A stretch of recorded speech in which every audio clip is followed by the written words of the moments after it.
Disclaimer, এই ভিডিওতে যা বলা হয়েছে তা শুধুমাত্র শেখার এবং জ্ঞান বাড়ানোর জন্য। কোনোভাবে বিনিয়োগের পরামর্শ বা শেয়ার কেনা-বেচার সুপারিশ মনে করবেন না। বিনিয়োগের আগে সর্বদা নিজের অ্যানালাইসিস করে সিদ্ধান্ত নিন। Tech Trading and Investing Masterclass.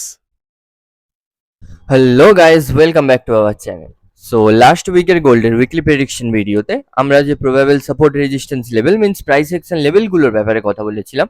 তো প্রথমে আমরা চেক করে নেব যে মার্কেট লাস্ট উইকে ওই সাপোর্ট এবং রেজিস্ট্যান্স লেভেলের ওপর কিভাবে রিয়াক্ট করেছে, এবং দেন আমরা দেখব কারেন্টলি মার্কেট কোথায় হোল্ড করছে এবং ওখান থেকে মার্কেটে ফার্দার আপসাইড মোমেন্টাম যাওয়ার সম্ভাবনা বেশি নাকি ডাউনসাইড মোমেন্টাম আসার সম্ভাবনা বেশি, এবং কামিং উইকের জন্য মিন্স নেক্সট উইকের জন্য আমাদের সামনে মোস্ট ইম্পর্টেন্ট সাপোর্ট এবং রেজিস্ট্যান্স লেভেল কোনগুলো হবে। সো চলুন এবার ভিডিও স্টার্ট করা যাক। যখন মার্কেট ক্লোজ হয়েছিল তখন কিন্তু মার্কেট এই পার্টিকুলারলি সাপোর্ট লেভেলটার ওপর বিলং করছিল, এটার ওপর হোল্ড করছিল। বিকজ এখানে এই লাইনটাকে যদি আমরা ব্যাকওয়ার্ডে একটু এক্সটেন্ড করি, দেন আমরা দেখতে পাচ্ছি এটা কিন্তু আমাদের জন্য একটা ইম্পর্টেন্ট সাপোর্ট লেভেল ছিল। বিকজ এখানে মার্কেট অলরেডি রেজিস্ট্যান্স নিয়েছিল, এখান থেকে ব্রেকআউট করার পরে কিন্তু আবার অলমোস্ট এই লেভেলের সাপোর্টও নিয়েছিল, এবং একটা বড় ফল হওয়ার পর এখানে যে ডাব্লিউ প্যাটার্ন ক্রিয়েট করেছিল ওই ডাব্লিউ প্যাটার্নের নেকলাইনের রেজিস্ট্যান্স লেভেলের ওপরেই কিন্তু লাস্ট উইকে ফ্রাইডেতে মার্কেট সাপোর্ট নিয়েছিল। এবং এখান থেকে আমাদের প্রেডিকশন ছিল মার্কেট এইভাবে একটা ডাব্লিউ প্যাটার্ন ক্রিয়েট করবে এবং এখান থেকে ব্রেকআউট হওয়ার পর আমরা ফার্দার আপসাইড মোমেন্টাম দেখতে পারি, এবং ওই আপসাইড মোমেন্টাম অনুযায়ী কিন্তু আমরা রেজিস্ট্যান্স লেভেলগুলো চেক করেছিলাম। But market W pattern create করার চেষ্টা করেছিল, কিন্তু ডাব্লিউ প্যাটার্ন ব্রেকআউট করতে মার্কেট ফেল করেছে। এই কারণেই কিন্তু লাস্ট উইকে মার্কেট ফার্দার ডাউনসাইড মোমেন্টাম আমাদের দেখিয়েছে। তো এবার দেখে নেওয়া যাক কারেন্টলি মার্কেট যেখানে হোল্ড করছে ওখান থেকে market further upside momentum create করতে পারে নাকি ডাউনসাইড মোমেন্টাম ক্রিয়েট করতে পারে।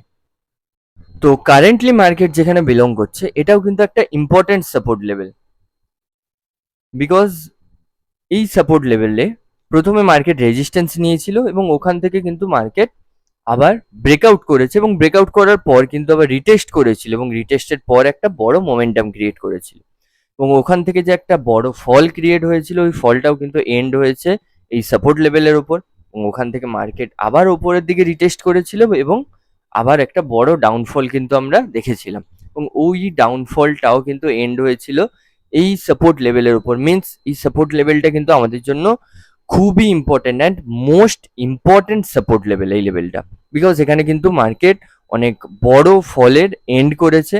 এছাড়াও কিন্তু মার্কেট এই লেভেলটার উপরে বেশ অনেকটা টাইম কনসলিডেটও করেছে, এবং কারেন্টলি কিন্তু মার্কেট এই লেভেলের উপরেই হোল্ড করছে। মিন্স লাস্ট ক্যান্ডেল কিন্তু এই সাপোর্ট লেভেলের উপরেই ক্লোজ হয়েছে। তো চলুন এবার দেখে নেওয়া যাক কিভাবে আমরা কনফার্ম করব মার্কেট এই সাপোর্ট লেভেল থেকে ফার্দার ব্রেক ডাউন করে নিচের দিকে আসতে পারে, আর যদি নিচের দিকে আসে দেন আমাদের জন্য নেক্সট ইম্পর্টেন্ট সাপোর্ট লেভেল কোনটা হবে, এবং যদি মার্কেট এখান থেকে উপরের দিকে যায় দেন ওই সিচুয়েশনটা কিভাবে ক্রিয়েট হবে। তো এবার প্রথমে আমরা একটা রেজিস্ট্যান্স লেভেল ড্র করে নিচ্ছি। তো এই রেজিস্ট্যান্স লেভেলটা ড্র করার পর কিন্তু আমরা চার্টের মধ্যে একটা স্পেশাল টাইপের প্যাটার্ন দেখতে পাচ্ছি যার নাম হলো ডিসেন্ডিং ট্রায়াঙ্গেল প্যাটার্ন। এখান থেকে কিন্তু মার্কেট এইভাবে কন্টিনিউ সাপোর্ট রেজিস্ট্যান্স নিয়ে চলেছে, এবং এই কারেন্টলি মার্কেট যে সাপোর্ট লেভেলটার উপর বিলং করছে মিন্স এই 4300 লেভেলটা থেকে যদি মার্কেট ব্রেকডাউন করে, মিন্স এই ডিসেন্ডিং ট্রায়াঙ্গেল প্যাটার্নটা থেকে যদি মার্কেট ব্রেকডাউন করে then next most important support level হলো এই লেভেলটা। বিকজ মার্কেট একটা বড় আপ ট্রেন্ড শুরু করার আগে কিন্তু এখানে কনসলিডেট করেছিল, এখান থেকে রিটেস্ট করেই কিন্তু মার্কেট একটা বিশাল বড় মোমেন্টাম ক্রিয়েট করেছিল। সো এই লেভেলটা হওয়া উচিত মার্কেটের জন্য next most important support level, এবং এই লেভেলটার অলমোস্ট ভ্যালু রয়েছে 3900। বাট এখান থেকে মিনস এই ডিসেন্ডিং ট্রায়াঙ্গেল প্যাটার্ন থেকে বা এই 4300 সাপোর্ট লেভেল থেকে ব্রেকডাউন হওয়ার পর কিন্তু মার্কেট এইভাবে স্ট্রেট ডাউনফল হবে না। এখান থেকে মার্কেট প্রথমে ডাউন হবে, দেন একটা রিটেস্ট করবে, এবং রিটেস্টের পর যে ডাউনটা হবে ওটাই কিন্তু হবে ফাইনাল ডাউন, এবং তারপরে কিন্তু ওই 3900 সাপোর্ট লেভেলটা অবধি মার্কেট পৌঁছে যাবে। তো এই হলো আমাদের বিয়ারিশ সিনারিও বা ডাউনওয়ার্ড সিনারিও। বাট মার্কেট যদি সাপোর্ট লেভেল থেকে ওপরের দিকে গিয়ে রেজিস্ট্যান্স লেভেলটাকে ব্রেকআউট করে, তারপরে কিন্তু আমরা মার্কেটের মধ্যে একটা ভালো বুলিশ মোমেন্টাম দেখতে পাবো এবং ওই সিনারিওটা আমাদের সামনে হবে বুলিশ সিনারিও, এবং ওখান থেকে কিন্তু মার্কেট ফার্দার আপসাইড মোমেন্টাম আমাদের দেখাতে পারে। তো চলুন এবার 4 আওয়ার টাইম ফ্রেমের মধ্যে কি দেখে নিই কিভাবে আমরা কনফার্মেশন পাবো যেখান থেকে মার্কেট আপসাইড মোমেন্টাম দেখাতে পারে এবং কোন লেভেল থেকে পার্টিকুলারলি ব্রেকআউট হওয়ার পর আমরা মার্কেটের মধ্যে ফার্দার আপসাইড মোমেন্টামও দেখতে পাবো এবং মার্কেটের সামনে মোস্ট ইম্পর্টেন্ট রেজিস্ট্যান্স লেভেলই বা কোনগুলো হবে, চলুন দেখে নেওয়া যাক।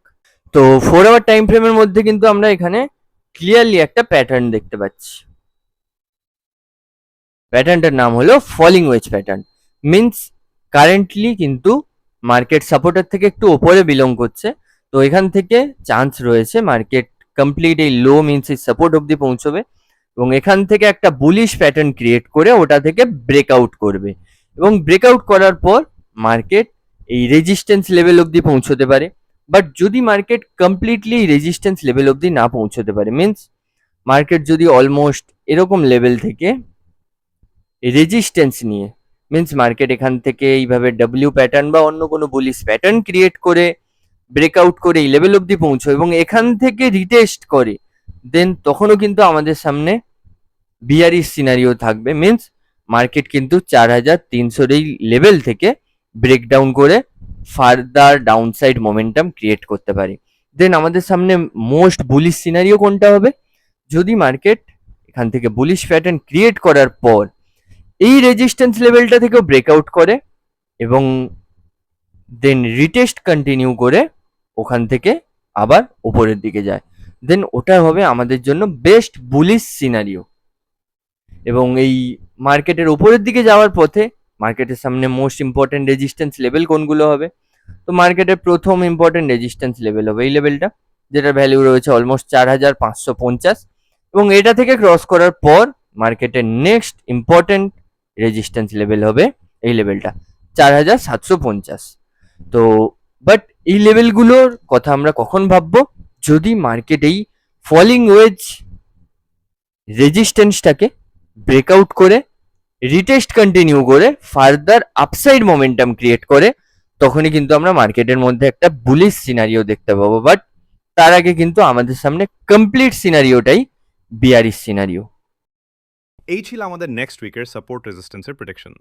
তো যদি আপনাদের ভিডিওটা ভালো লেগে থাকে দেন অবশ্যই লাইক ও কমেন্ট করবেন এবং এইভাবে প্রত্যেক উইকের প্রেডিকশন ভিডিও পাওয়ার জন্য আমাদের চ্যানেল সাবস্ক্রাইব করুন।